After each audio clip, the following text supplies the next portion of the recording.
وراءك تريد ان تعلق لنا عليه؟ هو ايه اللي احنا دلوقتي شايفينه ده؟ دلوقتي في بطارية بتاعت عربية، وفي اللي في ايدي دوت ده عبارة عن باور انفرتر، جهاز تحويل من الدي سي للاي سي، اللي هو التيار المستمر للتيار المتردد. التيار المستمر اللي هو بتاع البطاريات العربيات، والمستمر اللي هو بتاع المنازل والمصانع، زي اللي بيطلع من السد العالي بالظبط كده. وبعدين؟ وفي معاه موتور موجود، الموتور مجمع عليه مجموعة تروس اللي هو الجير بوكس، ودينامو عربية برضو لإعادة شحن البطارية مرة تانية، مع محول كهرباء برضو، في ريجليتور اللي هو تحديد السرعة للكهرباء، وبريدج تحويل الكهرباء مرة تانية من ال الاي سي للدي سي، بس بقدرة عالية. يعني بدل ال 12 فولت لا، انا بطلع 180 واقدر اوصل ل 380 فولت دي سي ببطارية واحدة. مم. طب حتى نبسط للمشاهدين، مم. كيف استفيد انا من هذا الاختراع؟ والله هو الاستفادة هي نوعين من الاستفادة. هو بيخش في مجال السيارات، يعني دلوقتي بالنسبة للسيارات اللي موجودة حاليا بتشتغل بالبنزين اللي هو المحروقات، تمام كده. بره عاملين عربية، هو في منها برضه هنا في مصر، عربية بتشتغل بالطاقة الكهربائية. الطاقة الكهربائية دي عبارة عن مجموعة بطاريات بتبقى موجودة في قلب ال السيارة داخل السيارة؟ السيارة ذات نفسها. وموتور مخصوص اللي هو بيشتغل بالبطاريات ديت، موتور كهرباء مش بنزين. ولكن هنا الفرق بقى في ايه؟ في ان التصنيع اللي هم عملوه في الاساس بياخد له مثلا بتاع ساعتين، او مثلا هنقول اقصى حاجه مع انها مش موجوده 4 ساعات بيشتغل، وبعد كده بيتم شحنه. بيتم شحنه. كل بطاريه بتاخد لها وقت على بال ما تتشحن، بتتحط على حاجه اسمها تونجر. التونجر ده طبعا مش بياخد كله مره واحده، ممكن ياخد لي بطاريتين 3 بطاريات. في الاساس هي بتبقى العربيه فيها من 6 بطاريات ل8 بطاريات على حسب قدره الموتور. من 6 إلى 8 بطاريات في السيارات الكهرباء. تمام، غير اللي هي العربيه العاديه. طب ما العربيه الذي العاديه يمكن أن يقدمه اختراعك تمام. في هذه الحالة؟ هو ده بيدي جزئيه ان هو الشحن المستمر، يعني الطاقه عندنا تفضل مستمره على طول، ما بتبقاش مثلا انا هستنى لغايه اما اشحن تاني، لا ده هي بتشحن ذاتي منها فيها. ازاي؟ يعني عباره عن ايه؟ دايره كهربائيه مغلقه، موتور ودينامو. الموتور محتاج لكهرباء عشان يديني الحركه، والدينامو محتاج للحركه عشان يديني الكهرباء. فانا قدرت ان انا اجمع دولت مع بعض. استعنت طبعا ببطاريه عربيه، واستعنت بجهاز باور انفرتر اللي هو بيحول لي من الدي سي للاي سي بضغط عالي. هو مش عالي يعني طبعا، على قد يعني الايه يعني النظريه اللي انا بحب ان انا اوضحها.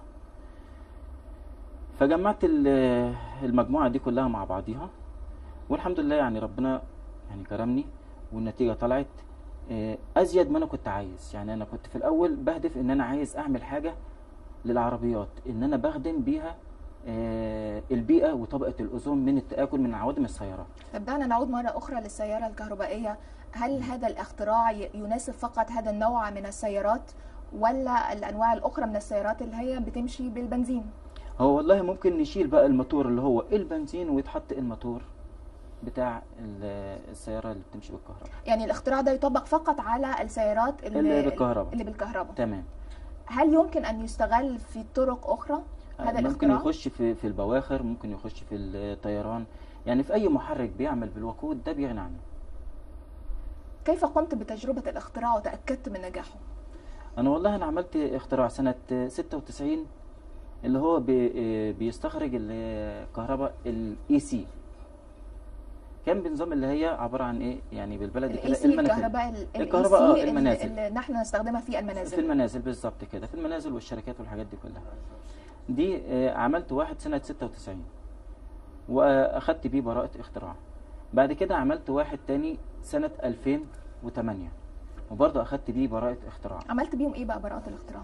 ركنتهم، انا جريت ولكن مفيش اي استجابه. يعني عادة ما هي الخطوة التالية حينما تأخذ براءة اختراع؟ والله هو من المفروض ان انا بتجه للجهات المعنيه والمسؤوله في قلب الدوله بحيث ان انا اظهر الشيء ده، ولكن كان في يعني مشكله عندي كبيره. يعني المشكله دي ان لما كنت بروح في اي مكان كان يجي يقول لي حاصل على ايه؟ اما اجي اقول له انا مش حاصل على شهادات، يقول طب خلاص احنا هنبقى نتصل بحضرتك، وعليها الموضوع بينام. يعني تعتقد كان العائق الوحيد هو عدم إكمالك لدراستك؟ انا حسيت بكده بصراحه، لان كل ما اروح في اي حته يقول لي بلدك بلد شهادات، ادينا اوراق، ادينا لدرجه ان في ناس قالوا لي اضرب شهادات. قلت لهم ما بحبش امشي في طب الغلط. هل تم تجربة الاختراع؟ هل تم التأكد من صحته من قبل الجهات المسؤولة والله هم حتى بياخدوا الورق يحكمون برضه. عليه؟ لا بياخدوا ورق. اخر حاجه انا وصلت لها ان انا اصور، يعني استعنت بناس وصوروه لي. أنت أيضا قلت أن هذا الاختراع قد نستطيع من خلاله تشغيل الآلاف من الآبار لتوفير مياه الزراعة. تمام. كيف؟ دي في حاله واحده، ان انا عايز ان انا اكبر من القدره اللي موجوده في قلب الجهاز. انا اللي انا عملته دوت يعتبر على قدي، يعني انا جايب خامات مش هي الخامات اللي انا عايزها، ولكن انا نظريتي في الخامات اللي انا مش عايزها ديت الحمد لله يعني طلعت سليمه، بل بالعكس طلعت زياده كمان. يعني انا كنت حاطط برضو ان انا اطور في الاختراع اللي هو بتاع سنه 2008 لسنه 2011، اطور فيه يبقى احسن من اللي عملته في سنه 2008.